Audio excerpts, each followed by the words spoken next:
सवाल देखें इसका क्वेश्चन नंबर नेक्स्ट।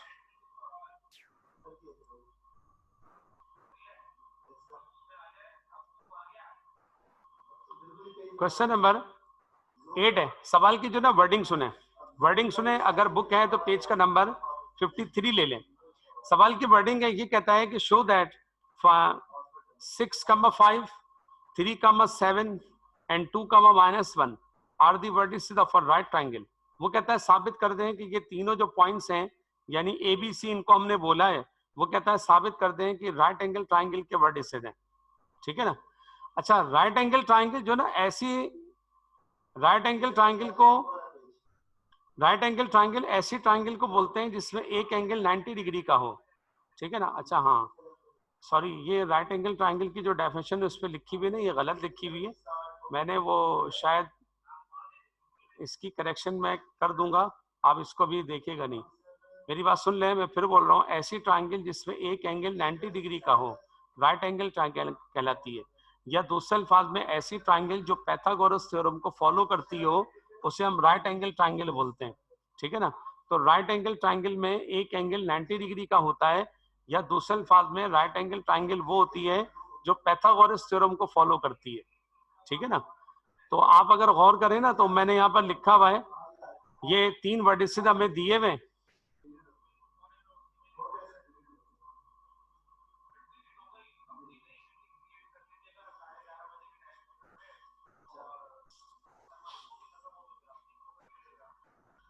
तीन वर्टिसेस हैं, ए बी एंड सी। यार ये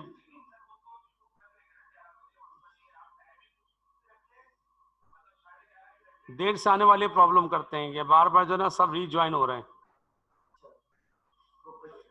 मैंने कहा था 5 मिनट के बाद मैं दोबारा स्टार्ट कर दूंगा। अच्छा, ये जो ना 3 वर्टिसेस दिए हुए एबीसी, हमने जो ना काम वही करना है जो अभी हमने क्वेश्चन नंबर 5 में और क्वेश्चन नंबर 6 में किया है। क्या हम ए बी बी सी और ए सी निकालेंगे, और ए बी बी सी और ए सी जो निकालेंगे उसे प्रूफ करेंगे कि ये तीनों मिलकर राइट एंगल ट्रायंगल बना रहे हैं। और राइट एंगल ट्रायंगल वो होती है जिसमें पाइथागोरस थ्योरम को फॉलो किया जाता है। ठीक है ना। सही है भाई, आपके जो भी क्वेश्चन है ना ये बाद में कीजिएगा क्लास के बाद, हैंड रेज अभी ना करें। अच्छा, मैं आपसे ये कह रहा हूं कि हम जो ना बिल्कुल पिछले सवाल की तरह ए बी बी सी और ए सी निकालेंगे। अब क्वेश्चन नंबर 8 में वर्टिसेस हमें ये गिवन है, ए दिया हुआ है 6,5, बी दिया हुआ है 3,7 और सी दिया हुआ है -2,-1। ठीक है ना। तो मैंने लिखा है according to figure there are 3 sides of a triangle which are AB, BC and AC. The lengths of the sides can be determined by using distance formula. फिर दोबारा मैंने distance formula यूज किया है, D is equal to under root x2 minus x1 whole square plus y2 minus y1 whole square, है ना। फिर दोबारा मैंने AB निकाला है डिस्टेंस फॉर्मूले से। तो आप देखें, A दिया हुआ है 6,5, B दिया हुआ 3,7। आप AB आप खुद निकाल सकते हैं, मैंने निकाल के नीचे शो भी किया, अभी आपको मैं शेयर कर दूंगा, लेकिन आप खुद भी अपने तौर पर ए बी बी सी और ए सी निकाल लें। ए बी बी सी और ए सी निकालें, मुझे बताएं क्या आ रहा है। मैंने जो निकाला हुआ मैं वो आपको शेयर करता हूँ। ठीक है ना। लेकिन आप खुद निकालें, मुझे बताएं क्या आ रहा है आपके पास, ए बी बी सी और ए सी।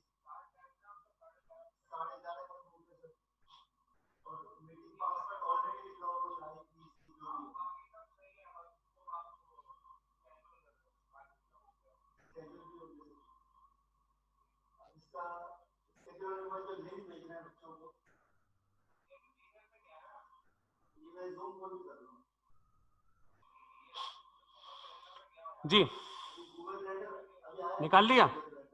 यहाँ देखिए मैंने निकाला है, बाद में बताइएगा आपने जो भी निकाला है। पहले ये देख ले मैंने निकाला है, चेक करें कि मैंने सही निकाला है या नहीं। ठीक है, ये समी ठीक है, √13 मेरे पास भी यही आ रहा है, √13। ए दिया हुआ है 6,5, बी दिया हुआ 3,7।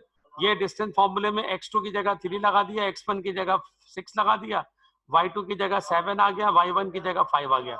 6 में से 3 माइनस करेंगे, माइनस का 3 आएगा, ऊपर स्क्वायर आएगा। 7 में से 5 माइनस करेंगे, 2 आएगा, ऊपर स्क्वायर आएगा। स्क्वायर से माइनस खत्म हो गई, 3 का स्क्वायर लेंगे 9 आएगा, और 2 का स्क्वायर 4 आएगा। 9 और 4 प्लस करके कितना बना, 13। तो ए बी निकल आया, यानी पहला साइड राइट एंगल ट्राइंगल का √13। बिल्कुल इसी तरह फिर मैंने निकाला है BC, बी गिवन है 3,7, क्वेश्चन के शुरू में मैंने लिखा है बी गिवन है क्वेश्चन में, अगर बुक है तो पेज का नंबर 53 है, बुक में देख लीजिएगा, बी दिया हुआ 3,7 और सी दिया हुआ 2,-1। तो पहले पॉइंट को हम बोलेंगे x1/1, दूसरे पॉइंट को बोलेंगे x2/2। x2 की वैल्यू 2 है, डिस्टेंस फॉर्मूले में x2 की जगह 2 आ गया, x1 की जगह 3 है तो x1 की जगह 3 आ गया। y2 की वैल्यू -1 है और y1 की वैल्यू 7 है, ऊपर मैंने स्क्वायर लगा दिया है, यानी फिर दोबारा मैंने डिस्टेंस फॉर्मूले को अप्लाई किया है। अच्छा, डिस्टेंस फॉर्मूले को अप्लाई करने के बाद इसको मैंने सिंप्लीफाई किया, 3 में से 2 माइनस होगा, -1 ऊपर स्क्वायर, -1 -7 कितना बनेगा, -8 ऊपर लगा हुआ स्क्वायर, स्क्वायर से माइनस खत्म हो जाएगा, 1 का स्क्वायर 1 आएगा, 8 का स्क्वायर 64 आएगा, 64 और 1 प्लस करके बनेगा 65, यानी √65 आ गया BC। ठीक है, अच्छा BC निकल आया। अब आ जाए तीसरा साइड यानी AC, तो AC कैसे निकलेगा वो भी देखें जरा। ठीक है ना, मैंने AC निकाला है, AC ये है, ठीक है, शेयर कर रहा हूं मैं आपको।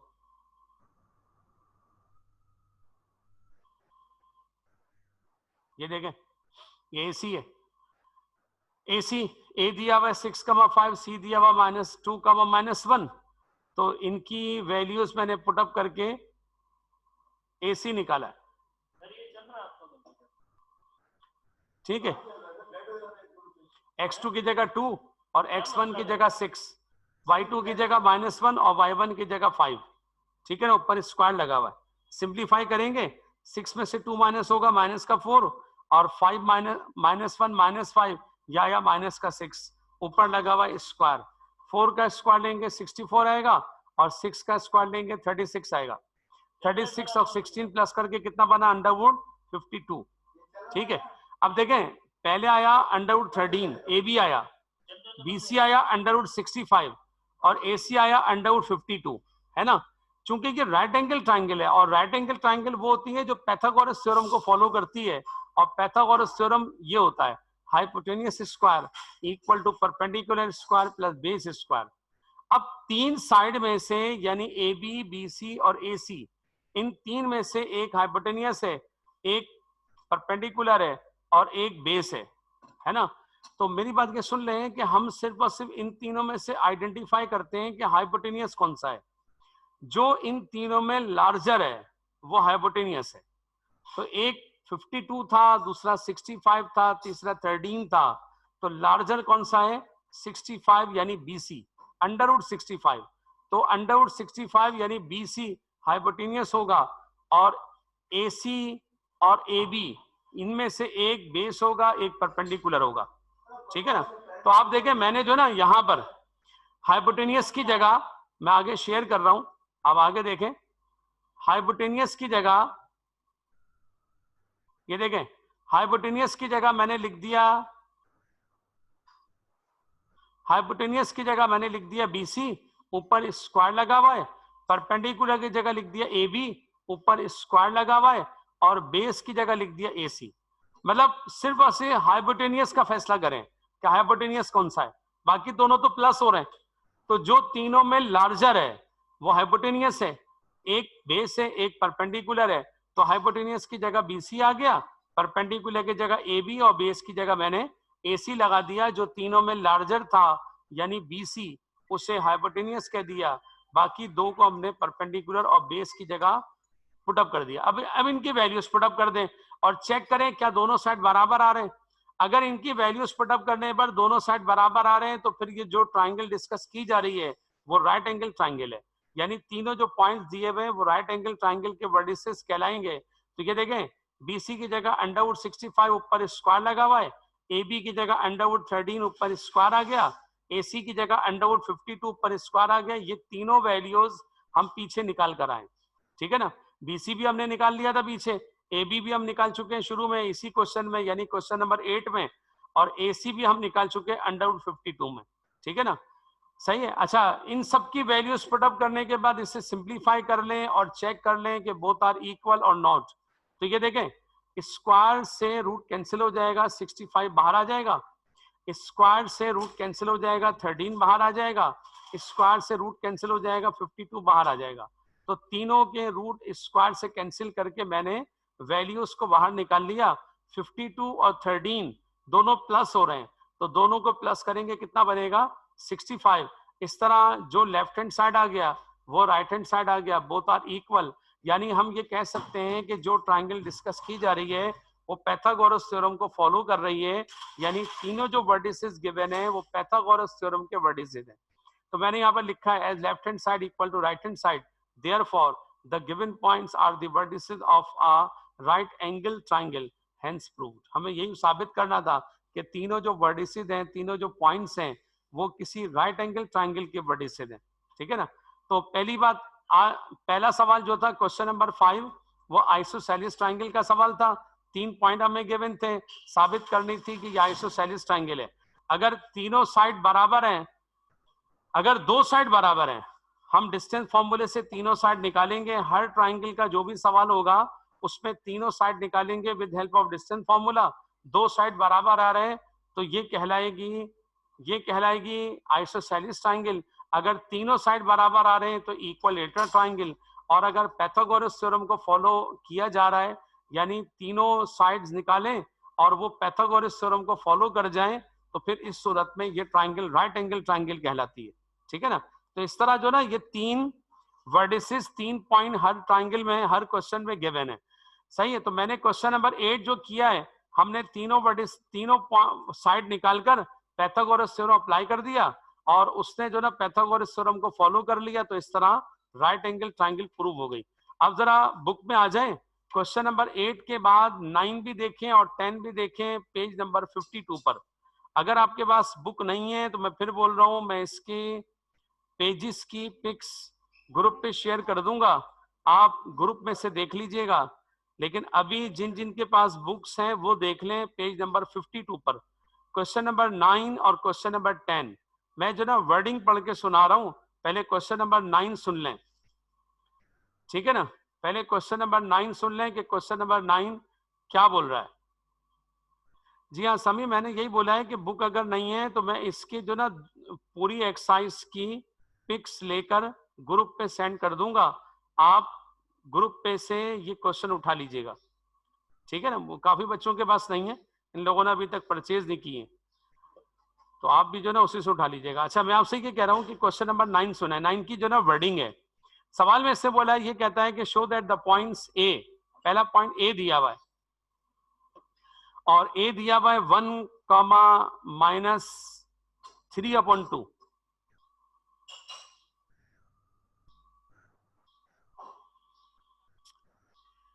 भाई ये तौसीफ बेटा, अगर ग्रुप में ऐड नहीं है तो ऐड हो जाए ना, आप नंबर दें, मैं आपको ऐड करता हूं, आप मेरे नंबर पर अपना नंबर सेंड करें। ठीक है ना। ग्रुप में तो ऐड हो आप लोग लाजमी। अगर कोई भी स्टूडेंट ग्रुप में नहीं है कॉलेज के ग्रुप में, तो आप लोग मुझे अपना नंबर सेंड कर दें, क्लास और नेम लिखकर मुझे सेंड करें, मैं आपका नंबर ऐड कर दूंगा। सही है। अच्छा, मैं आपसे ये कह रहा हूं कि क्वेश्चन नंबर 9 ये है, show that the points A 1, -3/2, B -3, -7/2 and C -4, -3/2 are the vertices of a right triangle। फिर दोबारा हमें राइट एंगल ट्राइंगल प्रूफ करना है। अच्छा, ये इसके जो वर्टिसेस है ना ये फ्रैक्शनल हैं, तो फ्रैक्शनल देख के कंफ्यूज ना हो, सवाल होगा उसी तरह ही, चाहे वो फ्रैक्शन हो या नॉन फ्रैक्शन हो, तरीका एक ही होगा। तो आपने उसी तरीके से ये सवाल करना है।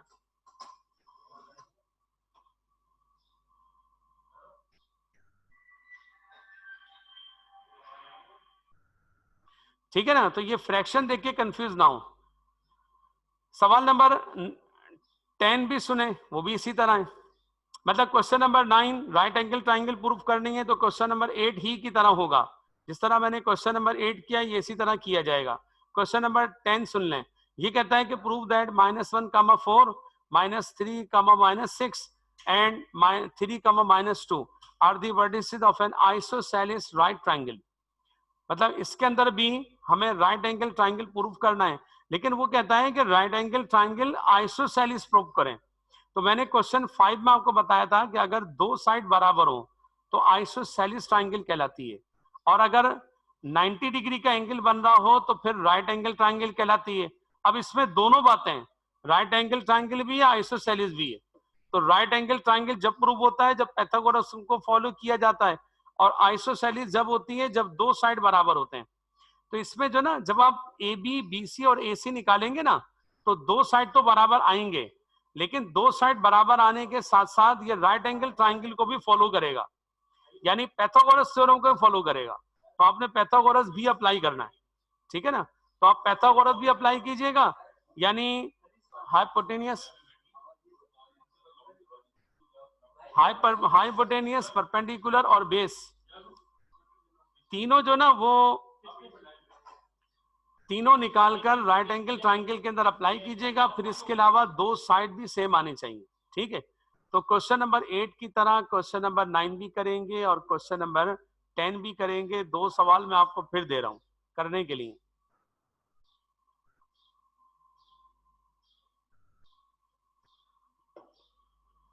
ठीक है। बुक में देख लें, पेज का नंबर 53 है।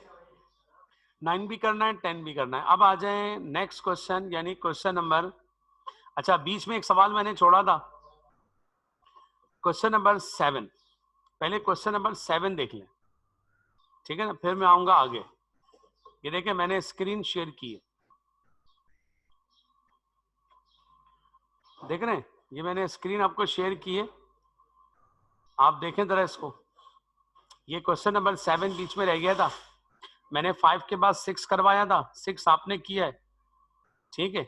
अभी मैंने 8 करवाया, 9 और 10, सही है। तो क्वेश्चन नंबर 7 रह गया। 7 की वर्डिंग सुन लें, ये 7 थोड़ा सा डिफरेंट है, मैंने इसीलिए क्वेश्चन नंबर 7 को हटा दिया। सवाल की वर्डिंग सुने, सवाल में इससे बोला, ये कहता है show that a circle can be drawn with origin as the centre so as to pass through the points 3, 4, minus 4, 3, 5, 0 and 2 under root 5, under root 5।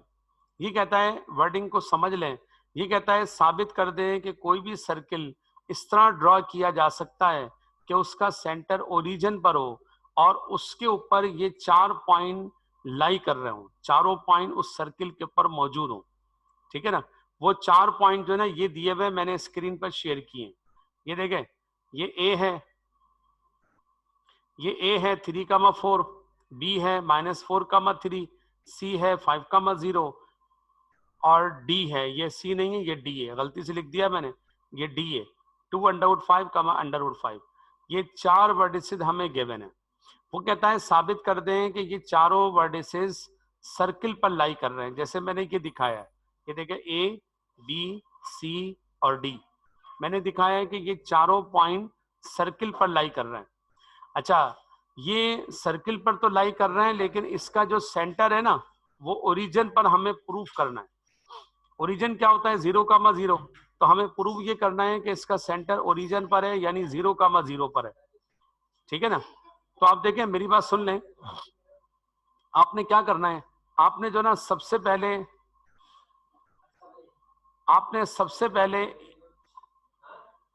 ओ ए निकालना है, ठीक है ना। सबसे पहले आपने ओ ए निकालना है, फिर ओ बी निकालना है, फिर ओ सी निकालना है, फिर ओ डी निकालना है। और ओ क्या होता है? ओ 0, 0 होता है, यानी ओरिजिन। ओ क्या होता है? 0, 0 यानी ओरिजिन। ये देखें, मैं ये शेयर कर रहा हूं आपसे, इसको देखें, ये मैंने दिखाया है। आपने इस सवाल को अगर प्रूफ करना है कि ये चारों पॉइंट सर्किल पर लाई कर रहे हैं और इस सर्किल का जो सेंटर है वो ओरिजिन यानी 0, 0 पर है, तो आपने डिस्टेंस फॉर्मूले से ओ ए, ओ बी, ओ सी और ओ डी निकालना है। और इसमें ओ से मुराद है 0, 0 यानी ओरिजिन, ठीक है ना, ये ओरिजिन है 0, 0। और ये सर्किल का सेंटर भी है। 4 पॉइंट अगर ये लाई कर रहे हैं सर्किल पर, तो आप जानते हैं कि ओ से लेकर ए तक ये सर्किल का रेडियस है, ओ से लेकर बी तक ये भी सर्किल का रेडियस है, ओ सी और ओ डी ये भी सर्किल के रेडियस हैं। तो ये चारों जो ना सर्किल के रेडियस हैं, और आप जानते हैं कि सर्किल वो होता है जिसमें चारों रेडियस लेंथ में हमेशा बराबर होते हैं। यानी आपने डिस्टेंस फॉर्मूले से ये चारों निकालने, ओ ए, ओ बी, ओ सी और ओ डी। अगर ये चारों बराबर आ जाते हैं तो ये साबित हो जाएगा कि इस सर्किल का सेंटर ओरिजिन पर है और इस सर्किल पर ये चारों पॉइंट लाई कर रहा है। ठीक है ना? तो आपने खुद निकालना है और चारों बराबर आने चाहिए। ठीक है, लाजमी तौर पर बराबर आएंगे, इसमें कोई चांसेस नहीं है डिफरेंट आने के। ठीक है, अब ये बताएं यहां तक कोई प्रॉब्लम? यानी हम क्वेश्चन नंबर 10 तक कंप्लीट कर चुके हैं। तो क्वेश्चन नंबर 10 तक में अगर कोई प्रॉब्लम है तो मुझे बता दें। Is there any one question do you have? अगर कोई सवाल है तो हैंड रेस करें ताकि मैं आपके सवाल का जवाब दूं और फिर क्लास को जो ना वाइंड अप करूं। ठीक है, अगर कोई सवाल है तो पूछ लें। जी अली लतीफ।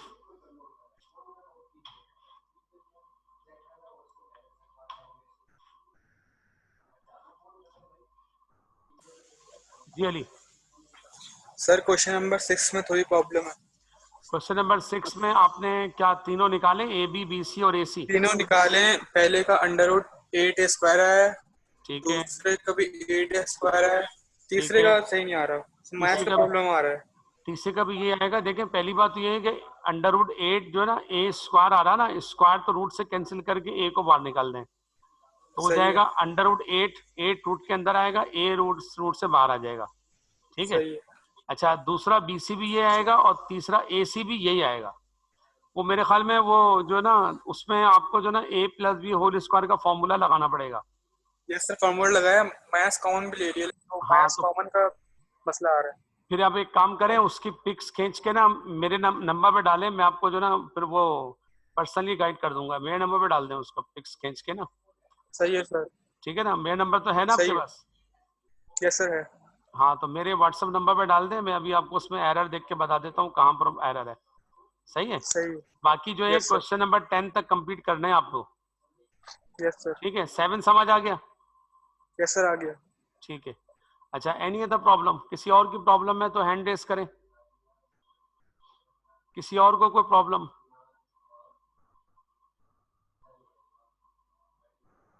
हाँ भाई, किसी और को प्रॉब्लम है तो हैंड रेस करें जल्दी। टाइम आउट हो गया।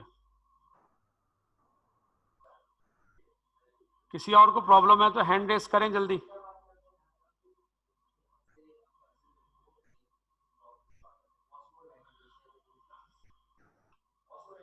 टाइम जो ना मेरे पास खत्म हो रहा है, मीटिंग का टाइम खत्म हो रहा है, उसने मुझे अल्टीमेटम दे दिया है।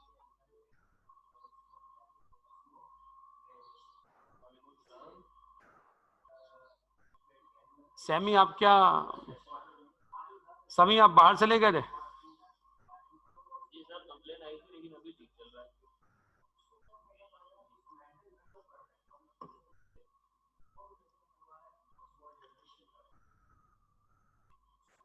जी उमर पूछे।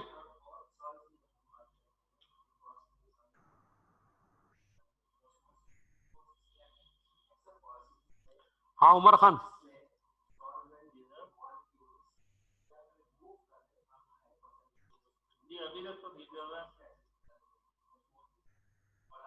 जी उमर। जी वालेकुम अस्सलाम। जी उमर बोले। अरे वो ये क्लासरूम का जो वो हैगा ऐप, हर उसमें ना वीडियो नहीं आ रही मेरे पास। नहीं आ रही? नहीं सर। अच्छा, ये मैं फिर पूछ के बताता हूँ, आदिल बताएगा यार क्या मसला है। चलो ठीक है सर। ठीक है। अच्छा और सर आपने हाँ बोले। ये बोलो सर, आपने होमवर्क जो दिया 9 और 10 है ना, क्वेश्चन नंबर। मैंने 9 और 10 तक दिया, आपने क्वेश्चन नंबर 6 करना है, वो तो आपने कर लिया ना। जी सर। 7 करना है, 9 और 10 करना है। 8 मैंने ठीक है करा दिया, 8 ठीक है करा दिया है, और उसके अलावा मैंने 5 करा दिया है। आपने कंप्लीट करना है, 7, 9 और 10 करना है। 8 हम कर चुके। ठीक। ठीक है। अच्छा, और कोई प्रॉब्लम अगर किसी है कि किसी और की है तो हैंड रेस करें अपना। अच्छा, ये मेरी बात सुन रहे हैं कि कल जो है ना फिजिक्स की क्लास है, तो कल फिजिक्स की पहली क्लास है, इसलिए बिल्कुल भी जो है उसमें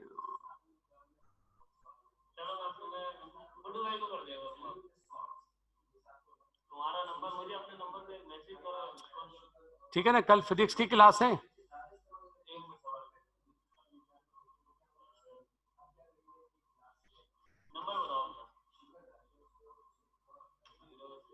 जी सभी सब में जो ना डिस्टेंस फॉर्मूला ही लगेगा, ठीक है ना, ये पूरी एक्सरसाइज डिस्टेंस फॉर्मूले की है।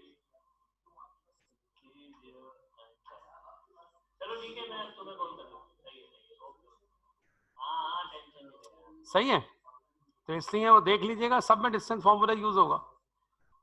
हाँ, कुछ कह रहे हैं।